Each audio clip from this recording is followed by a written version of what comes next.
Tom Gormley. I'm glad to be here. Hopefully I won't put you to sleep. And of course I forgot to get out my notes. I better have them. I may need them here. So this morning I'd like to talk to you a little bit about a tale that's been going on for about 66 years. First off, are there any Korean veterans here? I know one at least. Any other vets from Korea? Civil War II right there. Yeah, Civil War II. You're allowed to interrupt me at any time if I get my facts aren't correct. We got another one back here. You're also Korean? Yeah. Good. So you can interrupt me also. Everybody else has questions. No, I don't care. Interrupt me at any time. We're supposed to have a fun time today, kind of go through it, and hope you can enjoy and figure out what we did and how this all works out. So everybody recognize the picture up here? Korean This is the Memorial. Korean War Memorial, of course, at the mall in Washington, D.C. It's a neat picture. I really like it because with the fog that's over on it. If you've never been there, it's really worth it. It's free, of course. It's kind of off to the side in front of the Lincoln Memorial. It's really neat to see at night. So it's a very safe area. I really encourage you all to go to Washington, D.C. It's sort of spooky when it's like Yeah, isn't it? at night. And You they're- walk up on it and it's like, ooh. Yeah. And, you know, they're about 8 foot tall. They're a Yeah. little taller than normal, and it's the squad that's out on patrol. So it's kind of a neat area. So today we're going to talk about Donald Matney. And I wish my wife would be here with me tonight because it's her uncle. When she was growing up, this picture was on her wall, and she'd always ask her mom, well, who is that handsome young man that's in the army uniform? And her mom would say, well, that's my brother who was lost in Korea. And we never knew anything much else about him. Donald Eugene Matney was born in April of 1932, and he was raised in Matney Hollow, which was purchased by his grandfather right after the Civil War. He got that as part of the deal for his service in the Civil War. And Matney Hollow is just northeast of a little town called Seymour, Missouri. And he stayed down there in Matney Hollow on the family farm until he was about 6 years old. And of course, Matney Hollow is kind of a rocky area and lots of trees and so forth. For a kid, it's great. You can go out and you can go hunting and you can go fishing and you can have a lot of good times down there in the Matney Hollow. For farming, it's a little tougher. You know, it's not as good. The soil's a lot rockier. You can grow apples in that area. It's a big apple area. But not much else grows and it's tough to grow it. His parents was Willa McKinley Tarbutton Matney. And as you can see that she lived till 1965. But his father, who was a little bit older than her, died when Donnie was 6 years old. He was the 8th of 9 children. And there's still one of those people left now. One of his siblings is still alive. His oldest sister just died in December. She was 99. Of course, he enjoyed fishing and hanging out with his friends. And a little fact that we do know is he had a tooth extracted for some strange reason in Colby, Kansas in March of 1946. Remember that fact. Okay. Here's a couple pictures about Silas, his daddy. Like I say, he was a little bit older and was kind of a playboy as far as we can tell. He had one of the first motorcycles, down here in the hollow. And I don't know what you do with a motorcycle down here, but he did. And he also delivered mail to help supplement his income. So on the left there you can see him deliver mail about 1910. Kind of an interesting picture, both of them. His mom up at the top left there, or the picture there is with her mother and his first eldest sister, which is Anna. And that's about 1912. On the right-hand side is a picture down in the hollow of all of the cousins and uncles and so forth in the original cabin that was built in the hollow. And in the bottom left is a picture of that sister Anna when she's growing up with her husband, who was also about 25 years older. You can see Donnie back in the back. He's that tall kid in the back, kind of gangly with the sticky out ears. Watch for those sticky out ears because they come around a couple times too. And in front of him is his younger sister, the sister's a year older than him, which was Maxine, and his younger brother, Leonard, who's still alive. After his dad died, his mom, Willa, moved him back into town of Seymour, a town of about 1,000 people. And you can see the house that they moved into with the 3 kids that were still left. All the other kids at that time moved on and were doing other things at that point. But Donnie, the one again with the sticky out ears, is with Maxine and Leonard. Here's the last picture that we have of Donnie before he went to war. We think it was probably taken within a month or so before he went into it. He's the guy in the center with the sticky out ears and the funky looking hat, kind of laying down. At this time, he would be 17 years old. He joined the service at 17. His younger son, or younger brother, Leonard's sitting up front there with his arms crossed, kind of looking around that little hangar. On the far right side is his older brother, Billy, who served in World War II in the tank brigade. So he was served in World War II. And that's probably one of the reasons why Donnie wanted to join the service, is because of his older brother. The two boys that are the young kids are actually my wife's two brothers. They're there and visiting. And the man with the hat in the back left is his sister Anna's husband, who was pretty much acted as a surrogate father because the Silas had died. So again, Seymour is just a crossroads. You've been down into Missouri. Got to say that right. It's about 60 miles east of Springfield. So if you get on 60 and just start driving, about 60 miles, you'll end up in Seymour. At that time, in 1949, it was just a crossroads. It did have a train track that ran through town and was used as a major rail stop on the train track. It had one big gas station, the Skyline, that's showing there, with kind of a little tavern and stuff inside of it. And as you can see, the population is pretty much at 1,000 people. It's grown a lot since then. I think it's now up to 2,000. Very pretty, lush area. But again, like I said, there's not much to do for a 17-year-old kid in a town like that. Apple farming was the big thing at that time. There wasn't any kind of factories. There wasn't anything to do. He's bored. So what does he decide to do? Well, him and another friend by the name of Chuck Farr decided they're going to go ahead and join the Army. It's a great time. They saw this great ad up there in the top right from Collier's magazine. It says, "We need you." So they all joined up and signed up for the Army. So another friend by the name of Joe Peters takes him down to the train station, puts him on the train, and sends him off to the Army into boot camp. Now, we don't have any idea where he went to boot camp at. We think it might have been Fort Riley in Kansas. We don't know that for sure. But we do know that he ended up at Fort Lawton. Anybody that was over in Korea probably went through Fort Lawton. It was the stop that you went to get shots and indoctrinated and so forth and catch the ship, right? That's what you did. Okay, so here's pictures from Fort Lawton in 1949. Give you an idea where it's at. It's outside of Seattle. You can see the guys in there getting food and so forth, going through it. Get all the talks about all the bad things that happen when you go overseas and all the things that you could do, you know, and get your shots, get everything ready, and head off over to get on. So he heads up, gets on there, gets on board a boat, sends over to it. Where does he get deployed to? Well, Japan. Now, Japan in 1949 is a plush place to be. The war's been over for 5 years. They're rebuilding everything. And the Japanese people are subdued. They have no money, so they're willing to do anything for very little coin. And so what did they do? Well, nothing. The Japanese did everything. KP, paid somebody else to do it. Exercise, paid somebody else to do it. Serious. These guys had it made. Pictures and so forth that I got here came from the yearbook that's published by the 24th Infantry, the 19th Infantry Regiment, which is the regiment that Donnie got assigned to.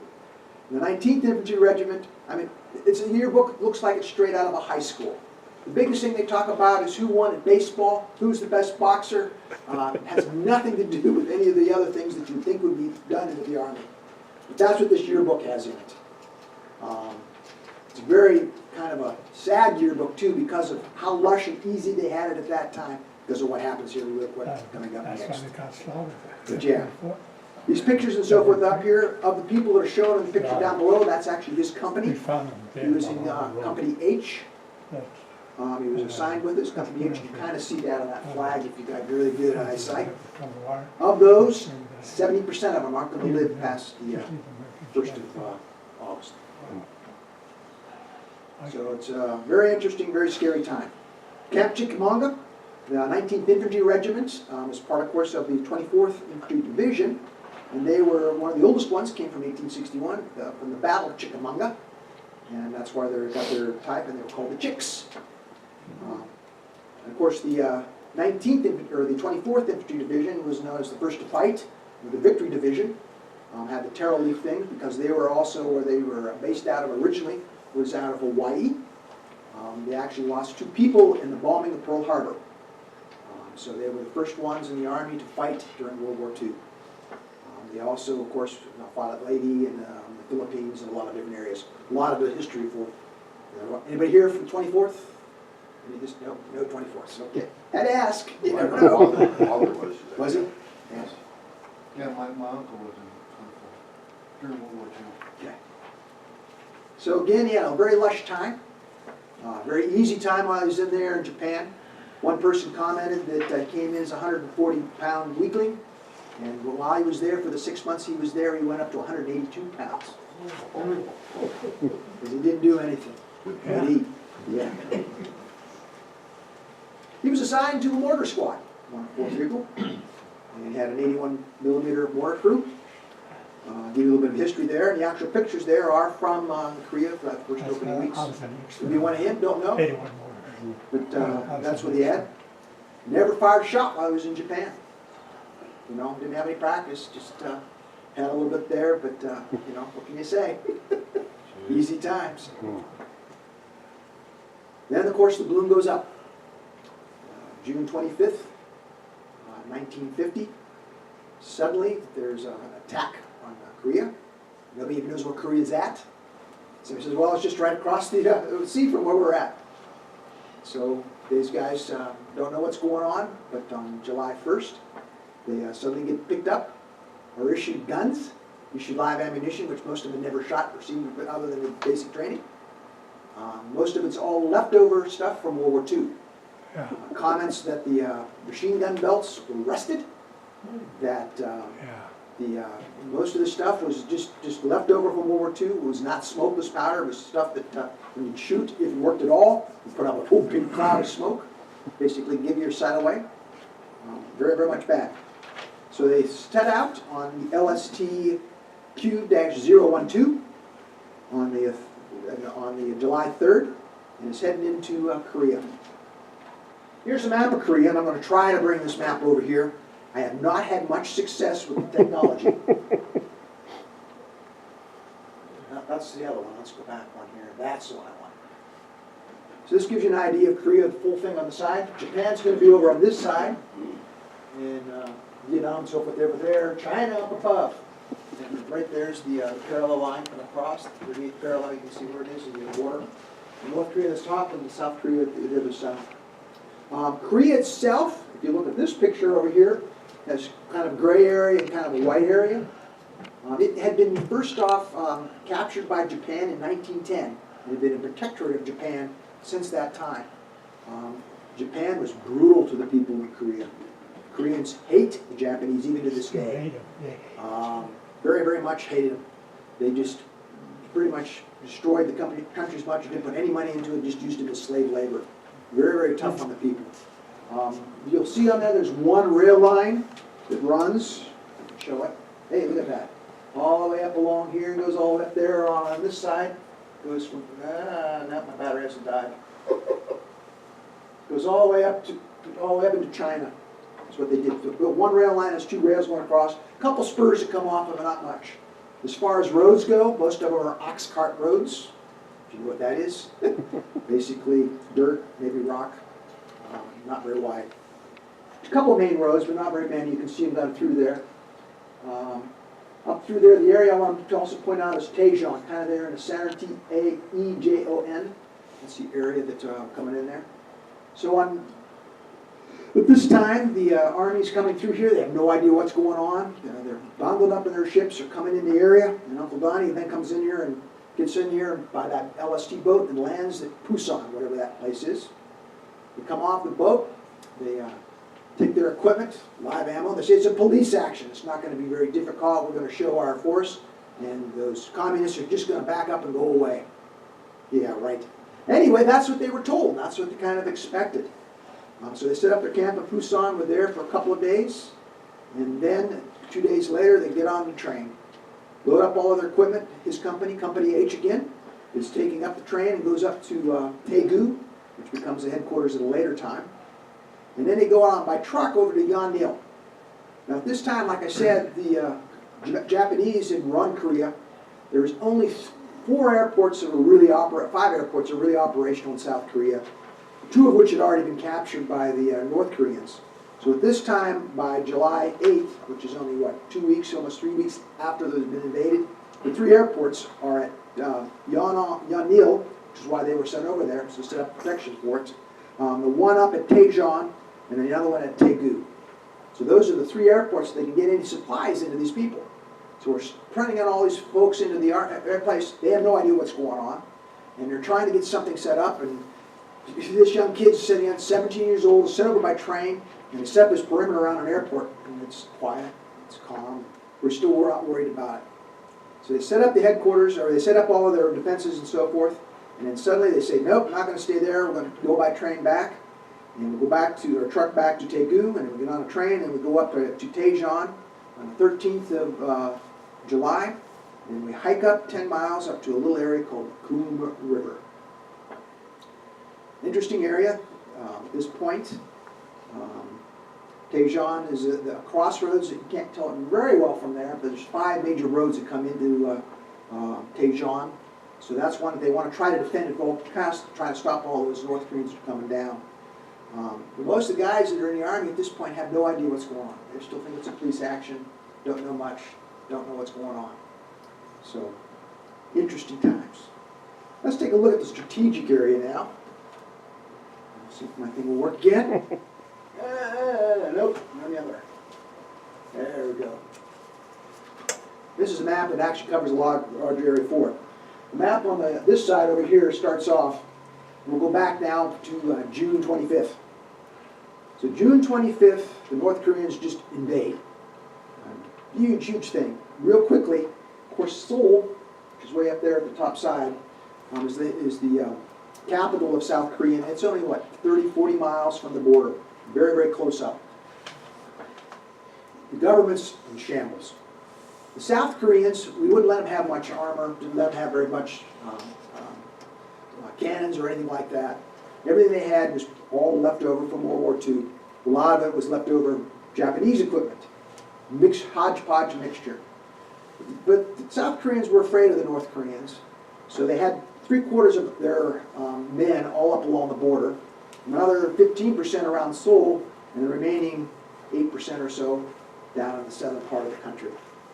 Everything was concentrated up along the border. When the North Koreans invaded, they pretty much overwhelmed them.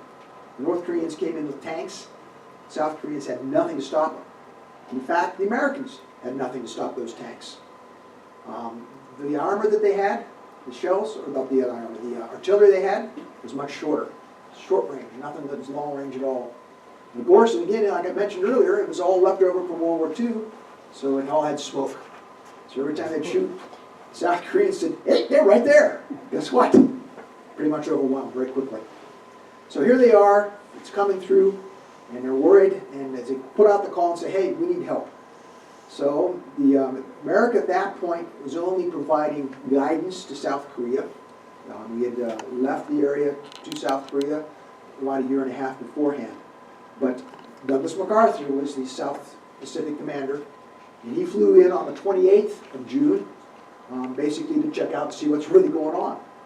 He was supposed to fly into Seoul, into Cpl Airfield, which is way up there at the top left. When the plane got close, Cpl was pretty much destroyed. There's lots of people fighting for it already. So instead, he lands down at Suwon, which is about 20 miles south of Seoul. You can see he landed there, and he went by truck up. By the time he got up there, the government of South Korea had decided that this is too bad, we're just going to destroy all the bridges. So they destroyed all the bridges across the main river that you can see going across the Yalu, I think it is. It's going across Seoul. You can kind of see it here. When they did that, of course, that left 75% of their armor, their men, and so forth, isolated on the other side of the river. So they had all of their men and so forth on the other side of the river. So at the time that MacArthur gets there, the South Koreans, who are outgunned, have nothing to protect them from the tanks, pretty much are all isolated on the other side of the river. And in fact, the few Americans that are there are also stuck on the other side of the river in Seoul. MacArthur looks at it and says, this isn't that bad. Gets on that communication system of the day, the teletype, and very quickly says to Truman, I need 2 divisions and we can stop these guys. Truman says, what? Okay, maybe. I'll give you 1 and I'll have to go to the United Nations to get you any more.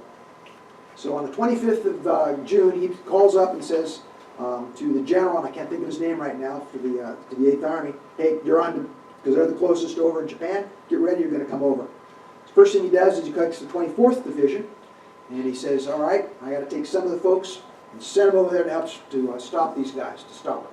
And what I will do is I'll take a brigade, basically, out of the 21st Infantry Regiment, and call it Task Force Smith.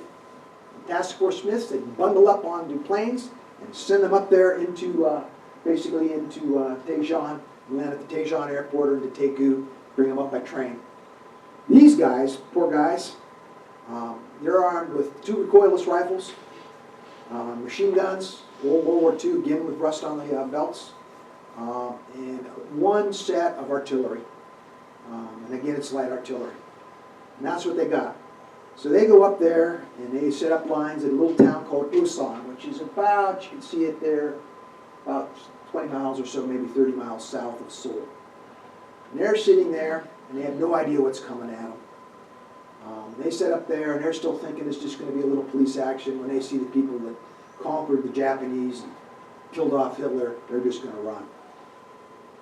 Here come the tanks. Big tanks. Big front line Russian tanks.